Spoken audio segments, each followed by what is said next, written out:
senjata adalah hal yang paling utama, dan yang paling banyak digunakan adalah pedang. Pedang pertama kali muncul pada zaman perunggu, ketika itu terbuat dari tembaga dan ditemukan di situs Harappa di Pakistan. Pedang abad pertengahan dibuat dari besi dan baja, dan sejak itu mulai diproduksi massal dan digunakan dalam pertempuran. Pedang dan penggunanya menjadi tersohor dan terus dikenang hingga saat ini. Dibumbui dengan kisah pertumpahan darah dan peperangan, pedang-pedang tersebut bahkan kini lebih dikenal dengan kisah mistisnya bercampur dengan fakta dan fiksi yang melatar belakanginya. Dan berikut, On The Spot merangkumnya ke dalam 7 pedang paling misterius dalam sejarah.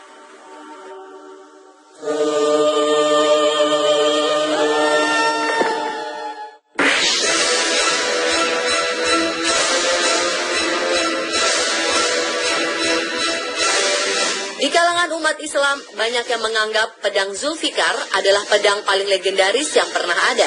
Asal-usul pedang ini sendiri seperti halnya legenda yang lain, yakni memiliki banyak versi.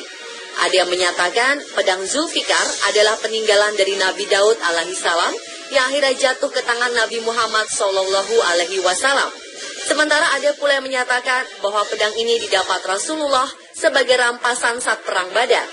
Namun yang pasti, pedang ini akhirnya diberikan oleh Nabi Muhammad SAW kepada Ali bin Abi Thalib karena ia merupakan salah satu prajurit Muslim terbaik kala itu. Dan di tangannya lah pedang ini menjelma menjadi senjata maut yang membuat ia ditakuti musuh-musuh Islam. Itulah sebabnya mengapa kemudian banyak pemeluk Islam memberi nama anak mereka dengan sebutan Zulfikar sebagai harapan agar putra mereka menjadi seorang yang kuat dan pemberani seperti Ali bin Abi Thalib dan pedangnya.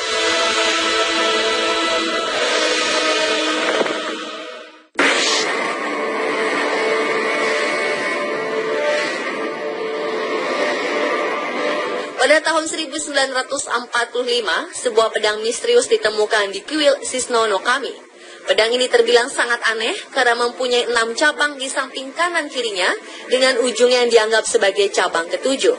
Pedang tersebut sudah dalam kondisi yang agak rusak, namun masih terbaca sebagian inskripsi yang tertulis di bilah pedang tersebut. Inskripsi selengkapnya memang masih menjadi bahan perdebatan hingga sekarang.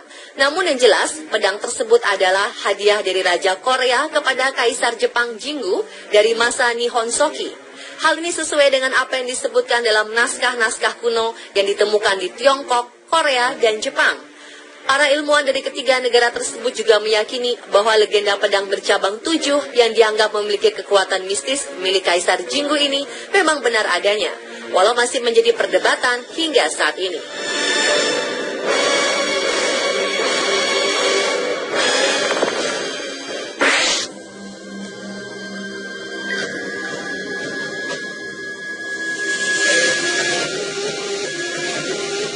Legenda menyebutkan bahwa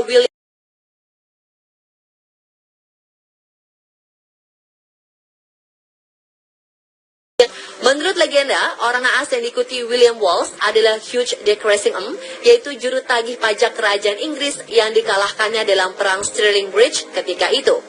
Dan setelah kematian Wallace, Raja James IV mengganti sarung padang Wallace dengan bahan lain seperti yang saat ini terlihat dan terpajang di dalam gedung National Wallace Monument. Namun muncul misteri yang belum terpecahkan hingga saat ini. Apakah Wallace benar-benar menggunakan kulit manusia sebagai sarung pedangnya? Ada perbedaan pendapat yang mendasar dalam hal ini. Sebagian menyatakan Wallace benar-benar melakukannya. Sementara sebagian lagi berpendapat bahwa rumor tersebut sengaja disebarkan oleh pihak kerajaan Inggris agar pahlawan Skotlandia tersebut terlihat sebagai seseorang yang liar dan kejam. Dan seperti juga banyak legenda lainnya, kebenarannya menjadi samar ditelan oleh waktu.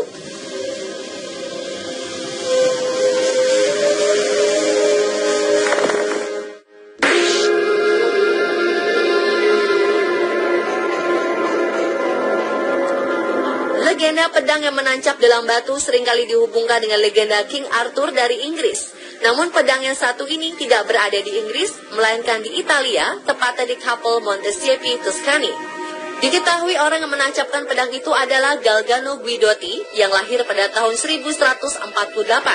Setelah menghabiskan masa mudanya menjadi seorang satria yang sering berperang kemana-mana, Galgano akhirnya pensiun sebagai seorang pertapa di dekat kota kelahirannya. Pedang yang selalu menemaninya di masa muda itu akhirnya ditancapkannya ke dalam sebuah batu. 1 tahun kemudian, Galgano meninggal dunia, dan menurut legenda, setelah kematiannya banyak orang berusaha mencuri pedang tersebut, namun semuanya gagal. Bahkan seorang pencuri harus kehilangan nyawa di mangsa binatang buas. Tulang belulang tangan pencuri tersebut hingga kini disimpan di samping pedang Galgano.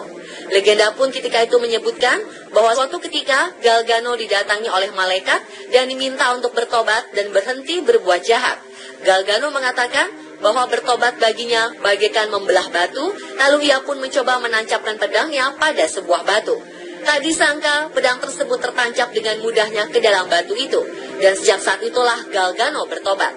Hingga kini pedang tersebut masih terletak pada batu di mana Galgano tancapkan.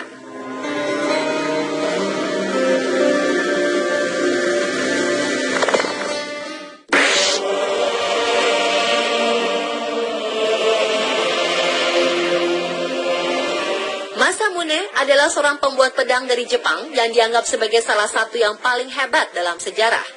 Ia hidup di antara tahun 1288 hingga 1328. Karya-karya Masamune pun telah melegenda hingga sekarang. Pedang-pedang buatannya mempunyai reputasi tinggi dari segi kekuatan, ketajaman, dan dari segi artistik. Sayangnya, Masamune tidak selalu menandai karya-karyanya, sehingga sulit untuk mengidentifikasi semua karyanya itu. Namun, karya yang paling istimewa dari Masamune adalah sebuah pedang bernama Honjo Masamune. Pedang itu dianggap istimewa karena menjadi lambang shogun Jepang selama periode zaman Edo. Pemilik terakhir yang diketahui adalah Tokugawa Ieyasu, yang menyerahkan pedang ini bersama 14 senjata pusaka lain ke sebuah kantor polisi di Meijiro, Jepang pada Desember 1945.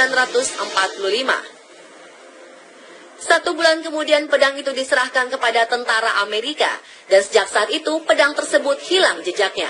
Pedang Honjo Masamune adalah salah satu artefak bersejarah paling penting yang hilang karena Perang Dunia II.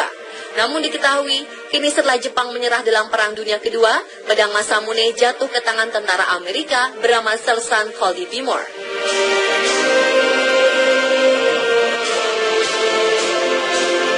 Tahun ditemukan tetap awet dan tak berkarat. Selengkapnya hanya di On The Spot.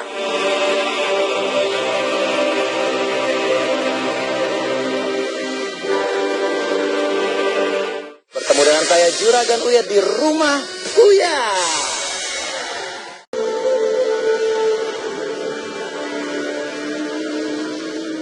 Pedang Gojien memang telah menjadi sebuah misteri. Pada tahun 1965, pedang legenda ini ditemukan di sebuah situs pemakaman kuno di Tiongkok. Dan saat itu para arkeolog memperkirakan umur pedang Gojien lebih dari 2000 tahun. Walaupun telah berusia 2000 tahun, pedang Gojien tetap awet dan tidak berkarat, bahkan masih terdapat noda darah pada ujungnya.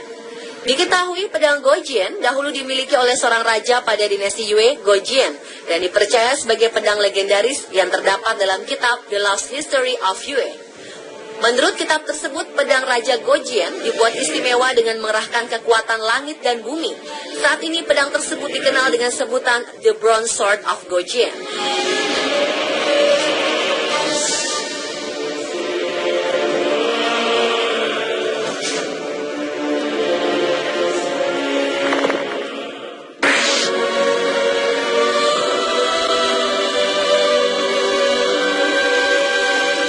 Menurut legenda di Jepang, Kusanagi no Tsurugi ini dipakai seorang dewa Susanoo ketika memotong ekor keempat dari Yamato no Orochi, yaitu seekor monster berbentuk naga berekor dan berkepala 8 yang kemudian dipersembahkan kepada Dewi Amaterasu. Dan menurut berbagai sumber, pedang ini disimpan rapat-rapat di Atsuta Shrine atau kuil Atsuta. Namun hingga saat ini belum ada orang di luar kuil kecuali kaisar yang pernah melihat pedang ini. Dalam anime fiksi, tak banyak yang membawa pedang Kusanagi no Tsurugi ke dalam ceritanya. Mungkin karena kurangnya informasi tentang pedang tersebut, sehingga bentuknya asli pun tak diketahui dengan pasti. Namun dalam cerita anime Naruto, diceritakan bahwa pedang Kusanagi no Tsurugi ini dimiliki oleh Orochimaru, seorang ninja sanin legendaris Konoha. Walau hanya sebatas dalam cerita fiksi anime, informasi mengenai pedang Kusanagi no Tsurugi ini masih belum ada kepastian yang sebenarnya, sehingga pedang Kusanagi no Tsurugi dijuluki sebagai pedang legendaris yang penuh misteri.